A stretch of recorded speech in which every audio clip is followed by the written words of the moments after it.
Hello everyone, the Tenet Plinx is our newest Tenet secondary inside of Warframe, and this weapon freaking bangs. I have two build videos for you guys, or I guess two builds in this one video.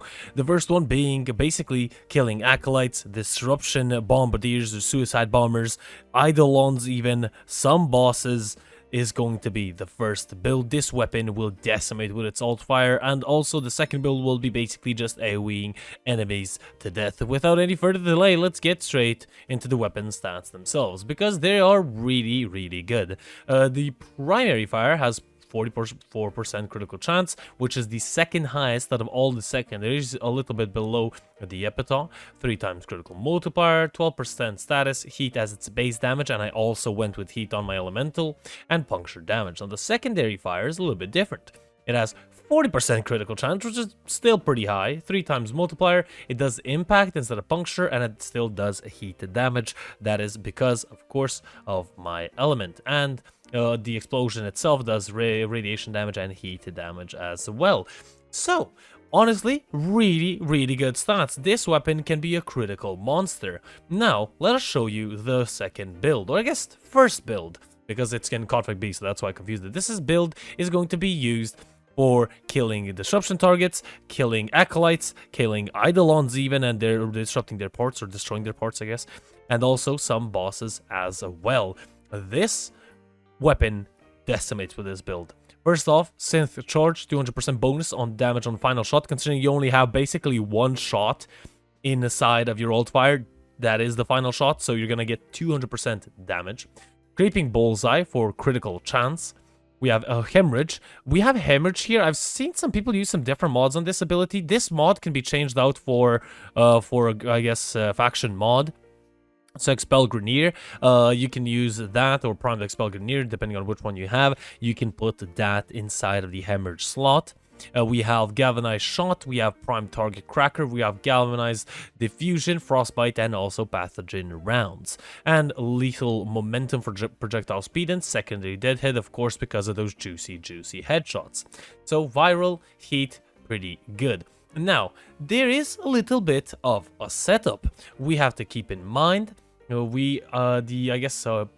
that I'm using is going to be the Astilla. Maybe a strange choice. We have a Toxin, Frigid Blast, Hell's Chamber, Scattering Inferno, Soft Hands for weapon recall and a little bit less spread, Shotgun Barrage fire rate, Shotgun Savvy for status chance, Lingering Torment for status duration, and Primary Deadhead. Now my Primary Deadhead's not maxed out, I don't know how, but it's not.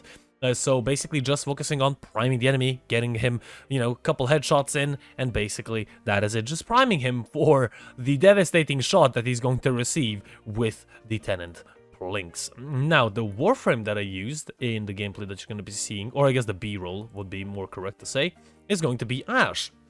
Now, how did I use Ash? Basically focusing on duration with narrow-minded constitution, also focusing on, of course, prime continuity, blind rage also, and then molt augmented for power strength and growing power as well, molt efficiency for a little bit extra duration, and seeking shuriken, a very important mod that when you, of course, hit an enemy, you're gonna reduce its armor. So mine is a total of 139%.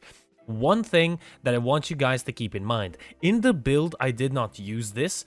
Instead of his third ability, you have one of two options. You can use a Roar if you don't want to be environment dependent, or you could use Eclipse for more damage. Either one of the two is going to be amazing. Of course, Eclipse does boost more damage, but Roar is not depending on the environment, so that is, maybe, I guess, pick whichever one you want. I do have Vitality for a little bit extra survivability and Prime Flow. Of course, you can shield get with Ash Prime, so you can do that, but honestly, I just go invisible and I don't die at all, so I'm not really worried about that. Instead of Streamline, you could put Umbral Intensify for even more power strength, so you can boost your Eclipse and or Roar, but honestly, even without that, this weapon fucking kills. It is an incredible weapon.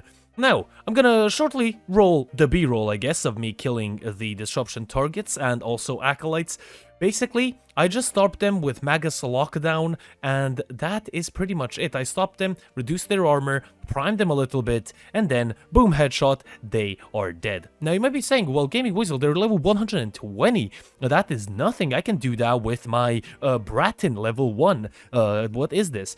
Believe me, if I could, I would go to level cap. This weapon decimates in level cap. It decimates in level cap. You can basically go to level 9,999, armor strip the target, and basically this weapon will kill it. Now you might be saying, yeah, every weapon can one-shot kill. Well, this weapon does it much, much better, in my honest opinion. And the Plinx is, in my honest opinion, the best use weapon for those sort of things. I have seen people use this eidolon hunting as well, so this weapon is really amazing with its alt fire. Now, the first build is going to look like this. We have Lethal Torrent for fire rate, Creeping Bullseye, that's going to also reduce our fire rate a little bit, but we do have 60%, so it's going to total out to 40% increase.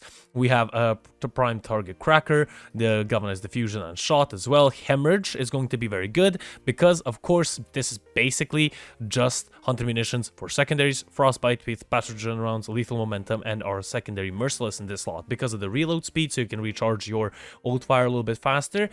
In some situations, Deadhead could be a little bit better. Keep in mind, if you're not going to prime with this weapon, do not use Galvanized Shot. It's not going to be that beneficial because you're not priming the enemies. Now, I am using Nidus, no, sorry, not Nidus, Nezha in the gameplay, as you can see, and also my Panzer Philo with Viral Quills.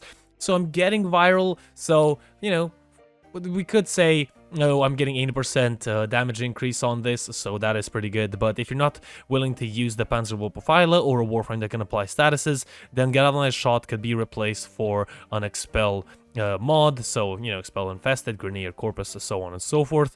You can, if you want, put on, I guess, a reload mod, so you reload a little bit faster. Honestly, I have seen people use Ice Storm. I haven't really noticed the benefit of using Ice Storm. It increases your magazine capacity, but your secondary fire still uses up the full magazine. So I don't really see a benefit from it. Does it increase damage? I'm pretty sure it doesn't. But, you know, increases after explosions. Nope. I'm still pretty sure it doesn't. But correct me if I am wrong. But nonetheless, that was the Tenet Plinx, an amazing weapon and a definite must-try for Eidolon hunters, people who want to play Disruption level to level 9,990, I can't speak, and also who want to kill acolytes pretty easily. This has been the Gaming Weasel. Hope you guys enjoyed. If you guys did, do leave a like, a comment, and do subscribe for more. You can become a channel member, support me directly and stuff like that. If you really want to, it'll be greatly appreciated, and I'll see you guys on the next one. The Gaming Weasel over and out.